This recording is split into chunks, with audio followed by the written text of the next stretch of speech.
ចាសសូមជម្រាបសួរពុកម៉ែបងប្អូនចាថ្ងៃនេះសូមនាំអារម្មណ៍ពុកម៉ែបងប្អូនចាទៅទស្សនាប្រាសាទដែលជាស្នាដៃរបស់បុព្វបុរសខ្មែរយើងមួយទៀតហើយចាដែលប្រាសាទនេះគឺស្ថិតនៅជិតនឹងខ្លងទ្វារទន្លេអ៊ុំតែម្ដងចាពុកម៉ែបងប្អូនចូលមកខាងក្នុងចាគឺនៅខាងឆ្វេងដៃនៅខាងក្រោយប្រាសាទ3នៅជិតកន្លែងគេជិះទូកចាបងប្អូននឹងដើរមកមុខបន្តិចទៀតមកនឹងឃើញប្រាសាទនេះហើយចាគឺប្រាសាទសក់ក្រអូបចាឥឡូវយើងមកដល់ទីតាំងនៃប្រាសាទហើយចាប្រាសាទគឺមានតួប៉មតែមួយទេគឺរងការបាក់បែកខូចខាតផ្នែកខាងលើអស់ហើយគឺនៅសល់តែគ្រឹះខាងក្រោមតែប៉ុណ្ណោះចាកន្លែងនេះគឺជាកន្លែងតម្កល់នៅសិវលិង្គប៉ុន្តែត្រូវបានបាត់បង់ហើយចា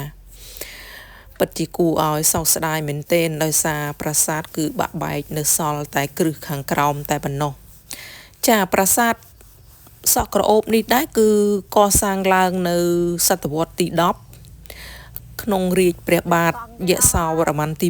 1សាងសង់អំពីឥដ្ឋលាយជាមួយនឹងថ្មបាយក្រៀមនិងថ្មភក់ហើយមានតួប៉មតែមួយទេចាបច្ចុប្បន្នគឺនៅសេសសល់តែគ្រឹះខាងក្រោមទេចាហើយប្រាសាទនេះដែរគឺនៅជិតនឹងប្រាសាទជាច្រើនប៉ុន្តែมันមានចាភ្ញៀវជាតិឬក៏អន្តរជាតិគាត់បានអញ្ជើញចូលមកទស្សនានោះទេចាហើយប្រាសាទនេះដែរគឺកសាងឡើងដើម្បីឧទ្ទិសទៅដល់ព្រហ្មញ្ញសាសនាគឺព្រះឥសូរហើយចំពោះគ្រឹះដែលនៅសេសសល់នឹងគឺសាងសង់មានប្រវែង12ម៉ែត្រ4ជ្រុងដែលសង់តួប៉មធ្វើពីឥដ្ឋសង់នៅលើគ្រឹះចាគឺគ្រឹះថ្មបាយក្រៀមប្រាសាទនេះរងការខូចខាតដោយសារតែការដុតពំនូកអស់ទាំងយប់ទាំងថ្ងៃធ្វើឲ្យបាត់បង់នៅតួប៉មរបស់ប្រាសាទ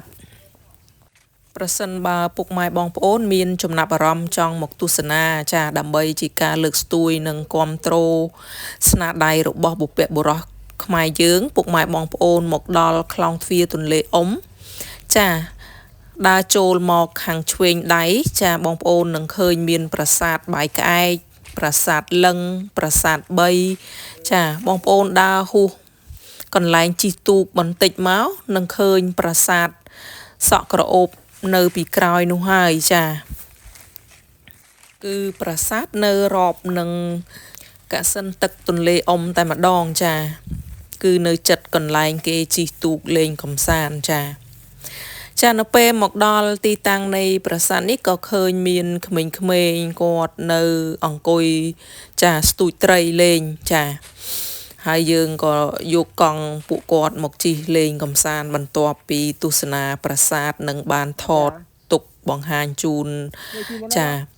ពុកម៉ែបងប្អូនឲ្យបានស្គាល់នៅទីតាំងនៃស្នាដៃរបស់បុព្វបុរសខ្មែរយើងចាអរគុណច្រើនពុកម៉ែបងប្អូនវីដេអូនាងខ្ញុំក៏ឈានមកដល់ទីបញ្ចប់ដែរចា